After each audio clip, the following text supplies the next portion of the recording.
Welcome to Grave Whispers. I've sifted through case files, newspaper clippings, and overlooked details to piece these stories together. Some of these cases you'll recognize, others you may not have heard of, but all hold something worth uncovering. What I found isn't always neat, and it isn't always complete, but it's real. And now, it's yours to hear. Today, a brutal crime scene would be processed with DNA swabs, digital imaging, and forensic databases. In 1981, investigators had none of that. They worked with blood typing, handwritten reports, and evidence sealed in paper bags. When 18-year-old Debra Miller was found beaten to death in her own apartment, the tools to solve her murder simply just didn't exist.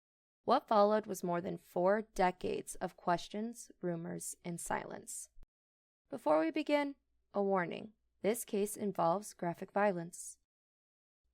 Debra Lee Miller was only 18 years old when her life was taken in 1981. She was born on May 14th of 1962 in Cleveland, Ohio, to Leroy and Shelva Miller. Debra grew up in a large family with 8 brothers and sisters. When she was still young, her parents decided to leave Pennsylvania and move the family to Mansfield, Ohio. That move shaped her childhood and teenage years, because Mansfield was the place where she built her friendships, went to school, worked her first jobs, and planned her future. At Malabar High School, Debra stood out to those around her. She was active in the Distributive Education Clubs of America, better known as DECA. It's a program that helps students learn about business and leadership. It was the kind of group that took time and effort to be a part of, and Debra's involvement showed her determination and ambition. Her classmates thought highly of her as well. They voted her best personality, a recognition that spoke to her warmth and the way she connected with others. She was also chosen as part of her 5th Image, a group at Malabar that highlighted students who made a strong impression on their peers. Friends, teachers, and classmates remembered her as a bright, ambitious, and personable person. She had an easy way about her that made people feel comfortable in her presence. Debra's life was also shaped by responsibility. Even while she was finishing school, she worked part-time. One of her jobs was at Mr. T's coffee shop on Park Avenue West, just a short walk from her apartment. Customers there described her as friendly, always willing to help, and a hard worker. She also held jobs at Big Country Market and Wendy's. Balancing school life with multiple jobs was not easy, but it showed the kind of person she was: determined, focused, and capable of handling more than what might be expected of someone her age. Her family and friends often spoke about how clear she was about her goals. Debra planned to attend college after graduation. She wanted a degree and looked forward to building a better life for herself. In a household of 9 children, that dream meant something. It showed she was ready to step forward and make her own way. Those who knew her remembered her not just as a daughter, a sister, or a friend, but as a young woman on the edge of becoming something more. She had a bright future ahead of her, one that seemed full of possibilities. Her personality, hard work, and her plans all pointed to someone ready to build a meaningful life. That promise, cut short so suddenly, is why her story still lingers. Debra is remembered for the person she was and for everything she never had the chance to do. On the evening of April 28, 1981, 18-year-old Debra Miller finished her shift at Mr. T's coffee shop. She left work around 10 p.m., headed back to her apartment at 151 West 3rd Street, and that was the last time anyone outside her building is known to see her alive. Later that night, her upstairs neighbor, James Van Est, admitted to being inside her apartment between 11:30 p.m. and 3:20 a.m. His statement places him with Debra during the exact window when investigators believe the murder occurred.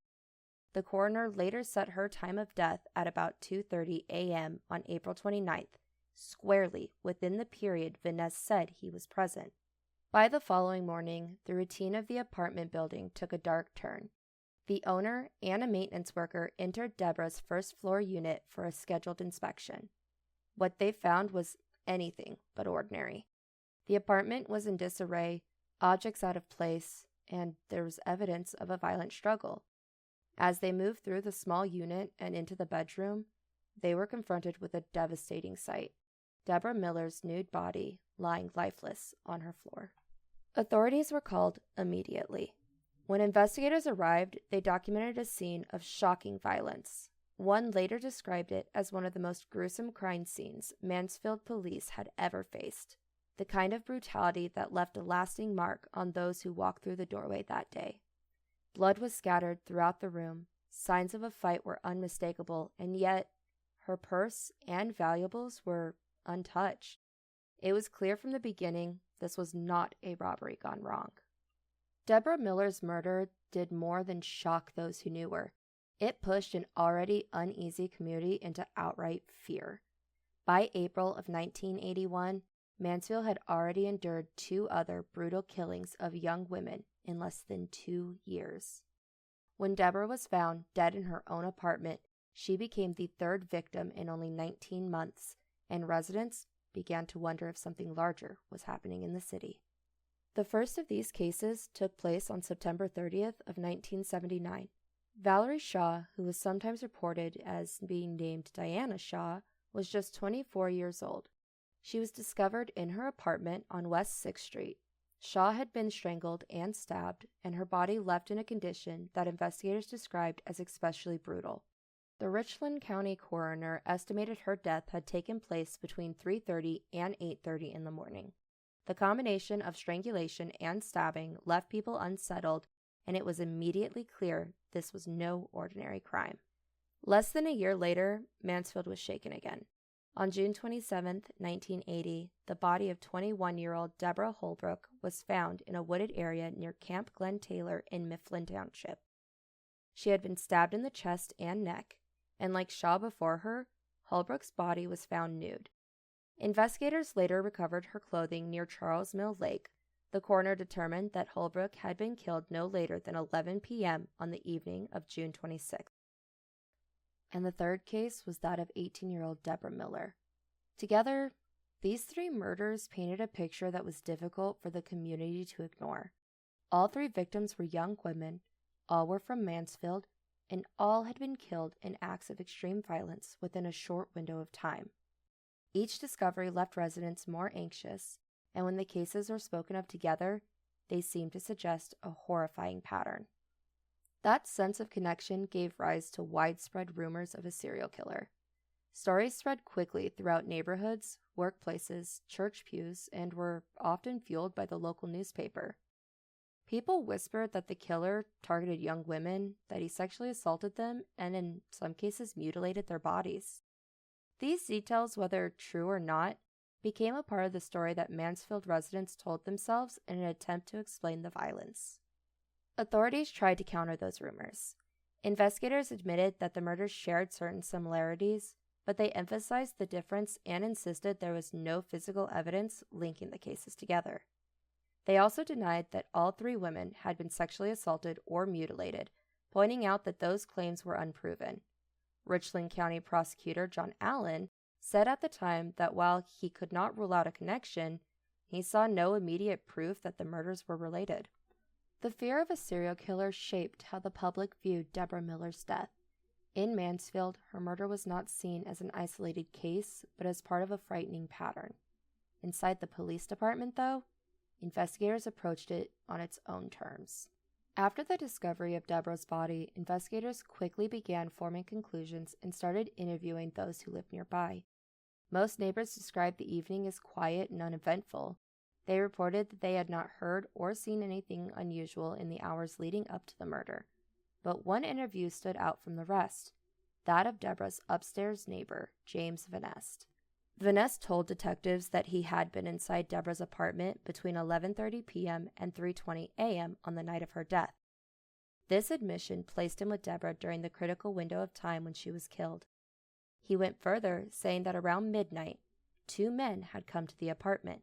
Despite the fact that the coroner had established Debra's time of death to be approximately 2:30 a.m., Vaness was not treated as a prime suspect. This decision has been questioned ever since. As police examined the crime scene, They recovered Debra's personal diary. Within its pages were notes describing her sexual involvement with 2 Mansfield police officers. Once this information became public, it raised serious concerns about conflicts of interest. It also fueled doubts about the integrity of the investigation. Soon after, allegations of misconduct and mishandling of evidence began to surface, casting a shadow over the case. Another challenge investigators faced was the forensic limitations of the early 1980s. Modern DNA testing, which can identify individuals with precision, did not yet exist in criminal investigations. Instead, detectives relied on serology, or blood typing. This method could determine whether a blood sample was type A, B, AB, or O, but it could not identify whose blood it was. That left investigators with little ability to connect biological evidence to a specific person. It would not be until 1986 in England that DNA testing was first used to solve a crime. By then, Debra's murder had already gone cold. Over the next 43 years, Debra Miller's case was pulled from the shelves and re-examined many times. Each time, investigators hoped to find something new, but for decades the trail remained cold. In 2013, former Richland County prosecutor John Allen publicly stated again what had long been believed, that the burner grate from Debra's stove was the weapon used to kill her. It was a grim reminder of the brutality she faced. 4 years later, in 2017, the FBI identified a fingerprint recovered from the original crime scene. At first, it seemed like a promising lead, but the print belonged to someone who was already deceased.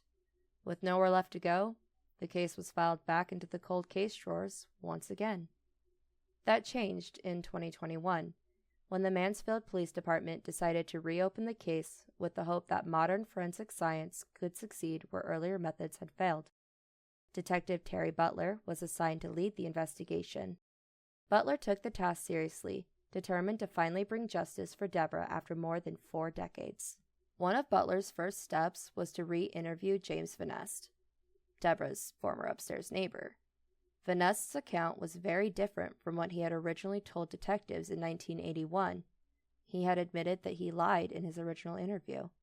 This time, he said that earlier in the evening, he had chased off a homeless man who he believed was trying to break into Debra's apartment. He also claimed that he and Debra had consensual sex that same night. For Butler, what stood out most was how easily Van Nest recalled small details, speaking about them as if they had only happened yesterday, even though more than 40 years had passed. While interviews could raise suspicions, Butler knew that what the case needed was hard evidence. He turned to new DNA analysis on the original materials collected in 1981, which had been carefully preserved over the years. The tests were carried out by DNA analyst Dawn Fryback, who performed more than 80 separate analyses in multiple rounds of testing. Her work revealed what investigators in the 1980s could have never proven. Multiple items tied directly to the homicide, including the stove grate itself, carried mixtures of Debra's DNA and James Van Nest's DNA. With this new forensic evidence in hand, Butler attempted to question Van Nest again. This time, however, the interview ended almost as soon as it began. The moment DNA was mentioned, Van Nest refused to answer questions, requested a lawyer, and shut down the conversation completely. After being confronted by Detective Butler in the summer of 2024, James Van Nest made a series of drastic moves.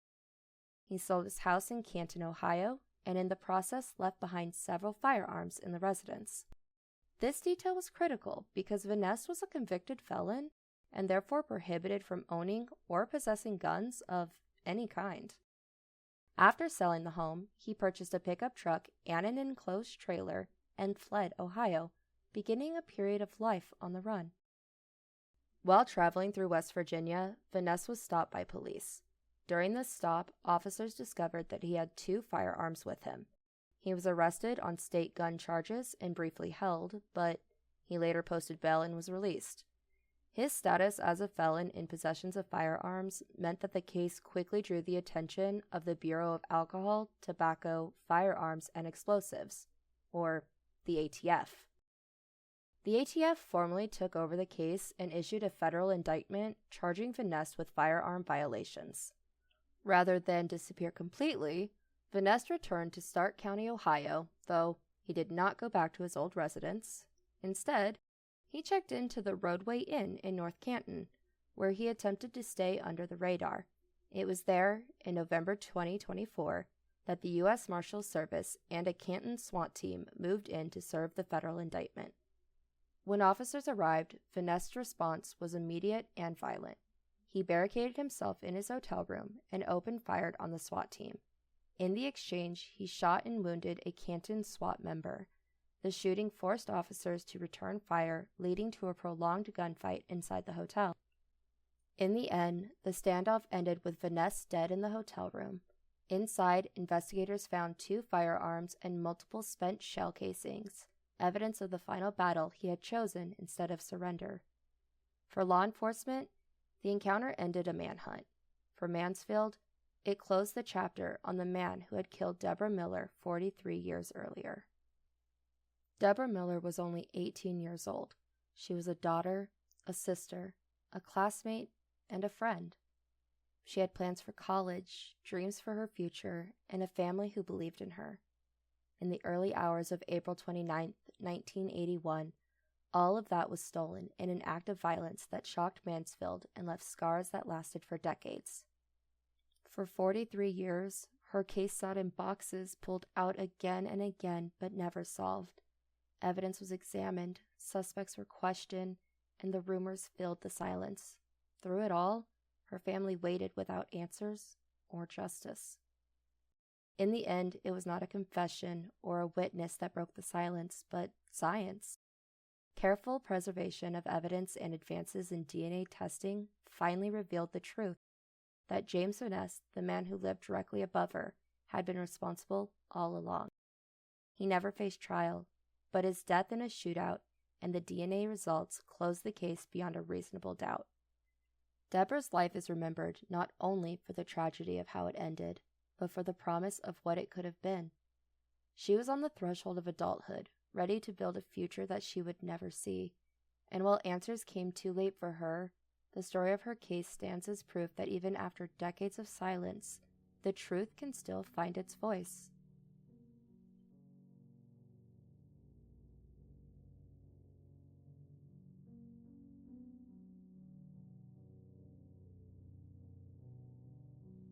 Thank you for listening to Grave Whispers. The story of Debra Miller is one of violence, delay, and silence that stretched on for more than 40 years.